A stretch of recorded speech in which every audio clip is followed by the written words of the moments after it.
President Trump had never shut down an airport before. But what happened in Alaska's skies that morning changed everything. At Anchorage International Airport, passengers were just starting their day, checking bags, getting coffee, and heading to their gates. None of them knew they were about to be part of a story that would reach all the way to the White House. Deep in Alaska's snowy wilderness, one flight was about to show just how dangerous air travel could become when things go wrong. The last flight from Alaska. It was a crisp winter morning at Ted Stevens Anchorage International Airport. The kind of morning where coffee steam danced in the cool air and passengers hurried through terminals clutching their paper cups like lifelines. At Gate 37, a Boeing 737 waited quietly. Like thousands of flights before it, this one seemed utterly ordinary. The aircraft gleamed under the morning sun, its fresh paint job making it look almost new, despite having logged over 25,000 flight hours. The ground crew moved around it with practiced efficiency, performing their routine checks with the precision of a well-rehearsed dance. What made this flight different wasn't visible to the naked eye. Hidden beneath the surface, beyond the reach of standard pre-flight inspections, something was waiting to turn this routine journey into one of the most remarkable incidents in Alaska's aviation history. The weather that morning couldn't have been more perfect for flying. Clear skies stretched endlessly above, with just a few scattered clouds painting white brushstrokes against the blue canvas. The forecast predicted smooth conditions all the way to the aircraft's destination. Sometimes, though, perfect conditions can be deceiving. As passengers filed aboard, none could have guessed that they were about to become part of a story that would change aviation safety protocols forever. They were everyday people, travelers tapping away on laptops, families heading on vacation. Each had their own reason for choosing this flight, unaware that their decision would lead them into an experience they would never forget. In the cockpit, the flight crew went through their standard procedures. The captain, a veteran with over 15,000 flight hours, and the first officer, equally experienced, worked in harmony. They reviewed weather reports, checked systems, and prepared for what should have been another routine flight from Alaska to New York. The maintenance log showed nothing unusual. The aircraft had received its scheduled checks, and everything appeared to be in perfect working order. But sometimes, even the most rigorous safety protocols can miss the smallest detail, a detail that, under the right circumstances, could cascade into something much more significant. As the engines spooled up, their familiar whine echoing across the tarmac, there was no indication that this flight would be different from the thousands that had departed Newark before it. The ground crew gave their final signals, the pushback was smooth, and the aircraft began its taxi toward the runway. The morning sun cast long shadows across the taxiway as the plane made its way to the departure point. Other aircraft moved around it in the carefully choreographed dance of airport traffic. Air traffic control cleared them for takeoff, their voice crackling through the radio with the same routine professionalism they showed for every departure. The takeoff roll began normally, the engines responding with their usual power. As the aircraft lifted off from runway 4 left, banking gently over the Alaska mountains, nobody could have predicted what would unfold in the next 47 minutes. The plane climbed steadily through 3,000 feet, then 5,000, then 10,000, cutting through the morning air with practiced ease. As the aircraft leveled off at cruising altitude, something began to change. It started so subtly that most passengers didn't notice it at first. But in the complex systems of a modern airliner, even the smallest anomaly can be the first warning sign of something much more serious. Think about the last time you were on a plane. Did you notice every little vibration, every slight change in engine sound? Would you have recognized the difference between normal flight characteristics and the first hints of trouble? For the passengers and crew of this flight, that distinction was about to become frighteningly clear. So, what exactly was that first sign of trouble, and why did it make this veteran flight crew's blood run cold? Something wasn't right. The first indication emerged 23 minutes into the flight. A subtle vibration, barely noticeable at first, began resonating through the aircraft's starboard side. Most passengers were settled into their routines by then, some dozing off, others immersed in books or tablets. But for those seated near the right wing, something felt different about this particular tremor. High above the Alaskan mountains, the vibration slowly intensified. It wasn't the usual turbulence that frequent flyers had grown accustomed to. This sensation had a distinct rhythm, a mechanical pulse that seemed to whisper through the airframe. In the cockpit, initial instrument readings showed minor fluctuations in the right engine's performance metrics. Nothing alarming yet, but enough to warrant closer monitoring. The flight data recorder later revealed that the engine's internal temperature had begun climbing at a rate of 2 degrees per minute, slow enough to avoid triggering immediate alarms, but fast enough to catch the attention of the experienced flight crew.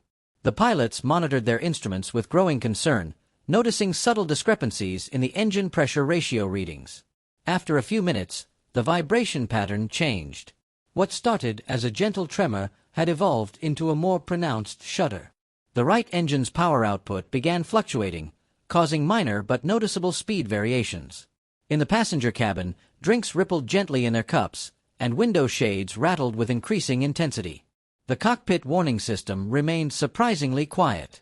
Modern aircraft are equipped with sophisticated diagnostic systems designed to detect and alert crews to potential problems. Yet somehow, this particular issue seemed to exist in a gray area, serious enough to be concerning, but not severe enough to trigger automated warnings.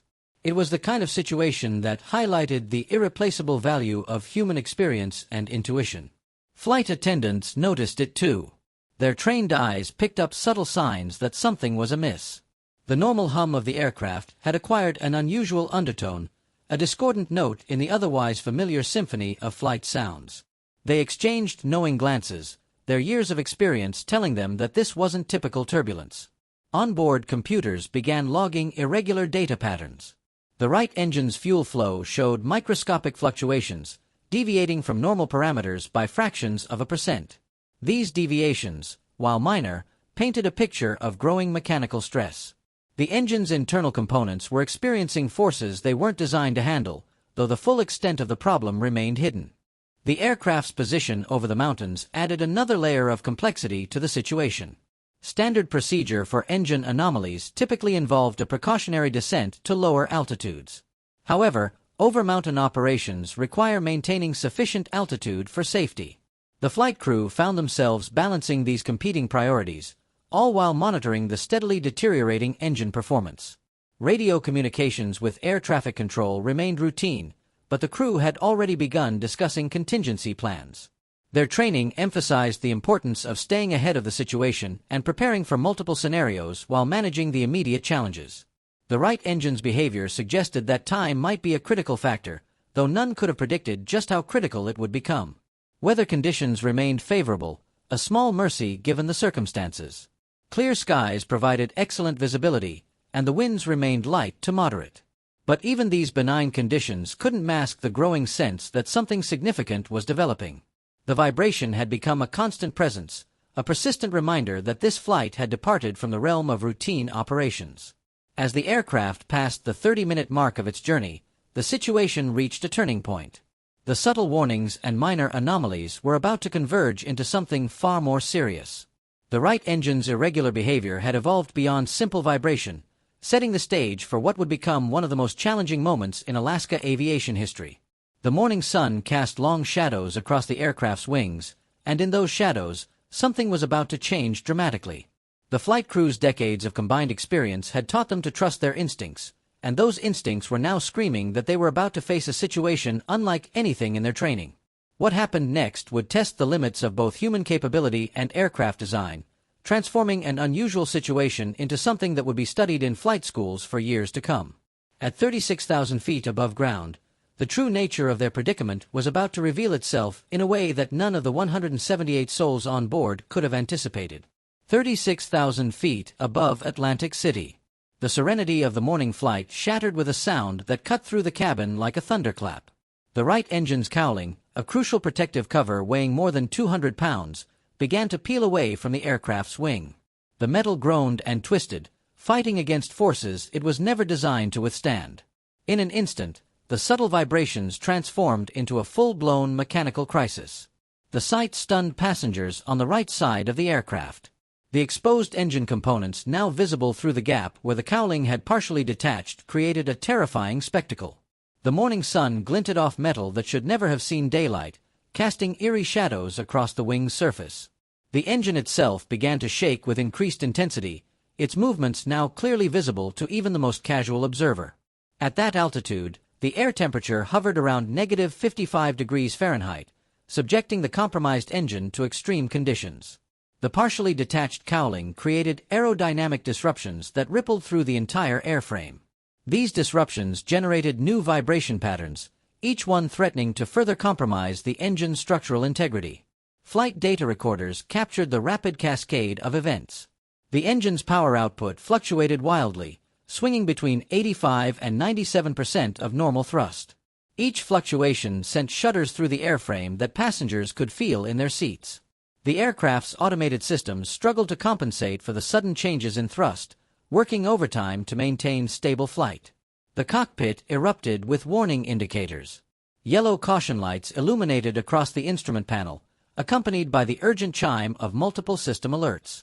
The flight crew faced an overwhelming amount of information, all while managing an aircraft that grew increasingly difficult to control. Their training emphasized the importance of remaining calm, but this situation tested the limits of their experience.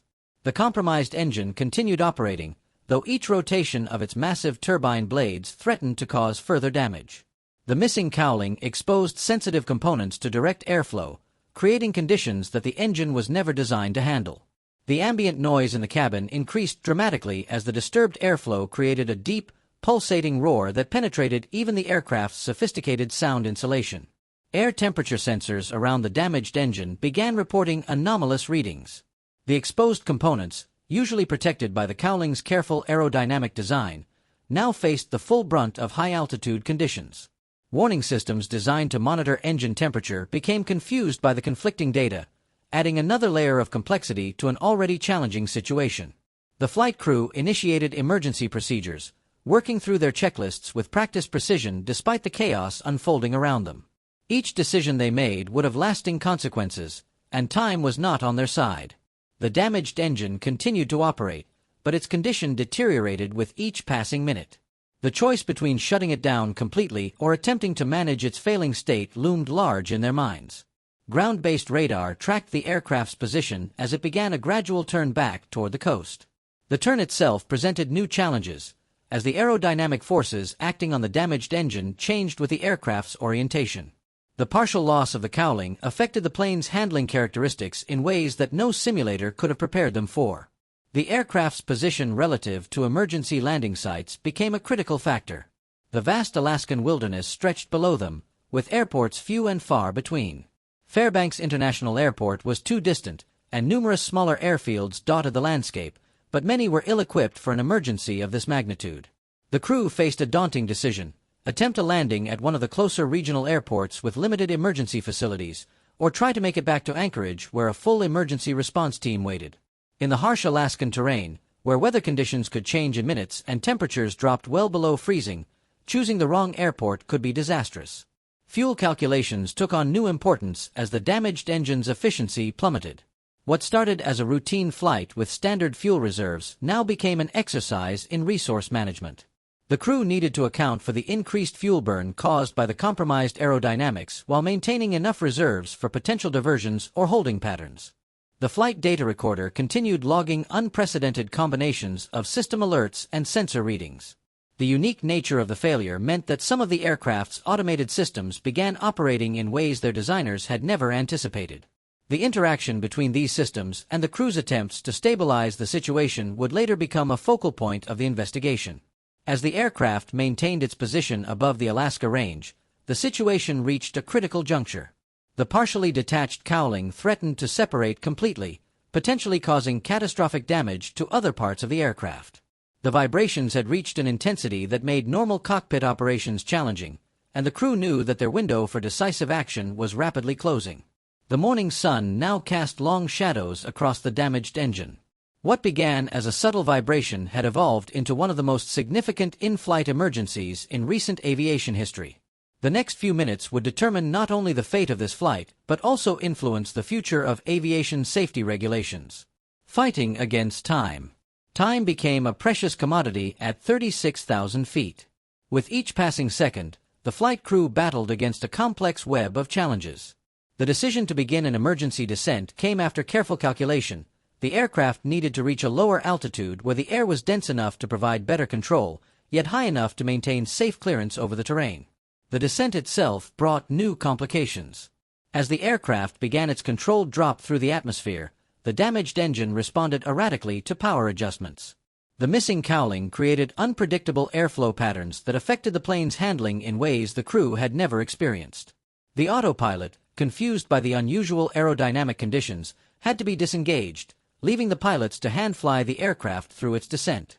Weather patterns that seemed insignificant at cruise altitude now took on new importance. Patches of moderate turbulence lay between their current position and their intended flight path. Each pocket of rough air threatened to further stress the compromised engine. The crew had to carefully thread their way through the sky, using weather radar to identify and avoid areas of potential atmospheric disturbance. The aircraft's sophisticated flight management system began displaying a series of caution messages. The combination of rapid descent and asymmetric thrust created conditions that pushed several systems close to their operational limits. Warning lights flickered across the instrument panel as various aircraft systems struggled to adapt to the unusual flight profile. Radio communications intensified as air traffic controllers cleared a path through some of the busiest airspace in the world. The area's complex network of flight corridors had to be quickly reorganized to accommodate an aircraft in distress. Other flights were diverted, creating a protective bubble of clear airspace around the troubled aircraft. The engine's condition continued to worsen. Metal fatigue indicators, designed to warn of structural stress, began showing alarming readings. The partially detached cowling had created a cascade of mechanical issues that spread through the engine systems like a virus. Each minute of continued operation risked further damage, yet the engine's remaining thrust was crucial for maintaining controlled flight. Fuel management became increasingly critical. The damaged engine's efficiency had dropped dramatically, consuming far more fuel than normal while producing less thrust. The flight crew constantly recalculated their fuel reserves, knowing that every minute spent in the air depleted their safety margin. The nearest suitable airport was now 23 minutes away, an eternity in an emergency situation. The aircraft's descent path took it through layers of varying air density. Each transition affected the already compromised aerodynamics around the damaged engine. The flight crew had to constantly adjust their control inputs, fighting against forces that threatened to push the aircraft off its intended course. Their hands moved across the controls with practiced precision, making hundreds of tiny corrections to maintain stable flight. Emergency response teams along the Alaska mountains were mobilized. Fire stations at 3 different airports prepared for potential scenarios, not knowing which facility would ultimately receive the troubled aircraft. Medical teams were placed on standby, ready to respond to any situation that might develop during the landing attempt. The flight management computer continuously recalculated the aircraft's performance capabilities. The complex algorithms, designed to predict the plane's behavior under normal conditions, struggled to account for the aerodynamic anomalies created by the damaged engine. The crew had to rely increasingly on their training and experience rather than automated systems. As they descended through 15,000 feet, the thicker air brought both benefits and challenges. The increased air density provided better control authority, but it also meant greater stress on the damaged engine components. The sound of rushing air around the compromised cowling grew louder, creating a distinctive howl that penetrated the cabin. The flight crew worked through their emergency checklists with methodical precision, preparing for multiple possible scenarios. Each item they completed was a small victory in their battle against time, but the rapidly evolving situation meant they had to stay ahead of potential complications. They knew from their training that the most critical phase of flight still lay ahead. Calculations for their approach began taking shape. The damaged engine's reduced thrust capability meant they needed a longer runway than normal. Wind conditions at different altitudes affected their descent planning, forcing constant adjustments to their trajectory. The crew had to balance the need for a swift resolution against the importance of maintaining a stable, controlled flight path. The snow-covered peaks of Alaska grew larger in their view as they descended through 10,000 feet. The dim winter light revealed the full extent of the damage, with ice forming around the exposed engine components. The vast wilderness below offered no comfort. Endless white plains and frozen forests stretched as far as the eye could see. What had started as a routine flight over America's last frontier had transformed into an aviation crisis that would not only be studied for years to come, but would soon capture the attention of the president himself. The next phase would require all of their skill and experience, as they prepared to attempt something few pilots had ever faced, landing a commercial aircraft with severely compromised engine cowling and uncertain control characteristics. The true test of their training and abilities was about to begin, as they entered the most critical phase of their emergency. The critical descent. The final approach into Anchorage International Airport came far earlier than anyone had planned. The aircraft never made it anywhere near its intended cross-country destination, but that decision would ultimately save everyone on board. The flight crew configured the aircraft for an emergency landing in Alaska's harsh winter conditions, managing their speed precisely through the bitter cold. Too fast would stress the damaged engine further, too slow risked ice buildup on the wings. Air traffic controllers cleared all traffic from Anchorage's airspace, creating an emergency corridor for the troubled aircraft that had barely begun its intended journey. Emergency vehicles lined the snow-covered runway, their lights piercing through the dim winter morning. Search and rescue teams positioned themselves strategically, knowing that in Alaska's unforgiving climate, every second of response time mattered. The landing gear deployment in sub-zero temperatures brought new concerns. The additional drag created by the extended gear, combined with the fierce Alaskan winds, made the aircraft increasingly difficult to control. They were attempting this landing just a fraction into their intended flight path, but it was their only option. The plane rolled slightly to the right, requiring constant corrections from the flight crew. As they descended through 1,000 feet, the crew relied heavily on their instruments. The runway lights, barely visible through the swirling snow, provided crucial guidance.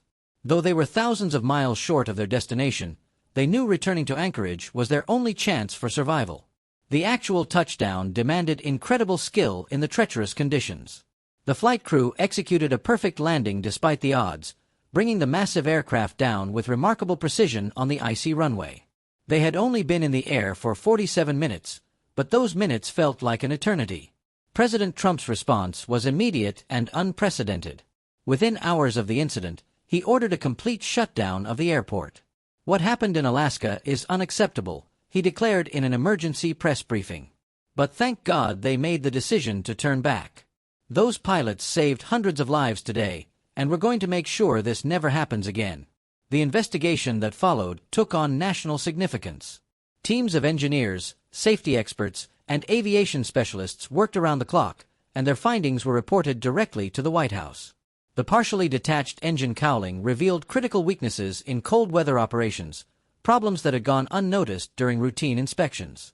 The president's involvement accelerated the response from federal agencies. "If that plane had continued its journey, we might be telling a very different story today," Trump stated firmly. New inspection protocols were rapidly developed, with a special focus on aircraft operating in extreme weather conditions. The incident sparked a broader debate about aviation safety in America's most challenging environments. The president's administration pushed for comprehensive reviews of all major airports in extreme climate zones. "We're going to have the safest airports in the world," he insisted. "What happened in Alaska is going to make every airport in America safer." The story of that aborted flight became more than just another aviation incident. The quick decision to return to Anchorage, though disappointing for passengers bound for the East Coast, proved to be the difference between a close call and what could have been a catastrophic tragedy. As winter settled over Alaska, the airport reopened with newly implemented safety measures, setting a new standard for cold weather aviation operations. The incident proved that sometimes the bravest decision a flight crew can make is to turn back, even if it means never reaching their intended destination. The next time you board a flight, take a moment to appreciate the incredible system of safety and skill that keeps us soaring through the skies. This Alaska incident didn't just change aviation, it showed us how challenges can transform into opportunities for growth and improvement. Every flight today is safer because of lessons learned thousands of feet above the stunning mountains. Enjoyed this journey through aviation history? Hit that like button and subscribe to explore more fascinating stories that changed the way we fly. Let's keep reaching for the skies together. We'll see you in the next video.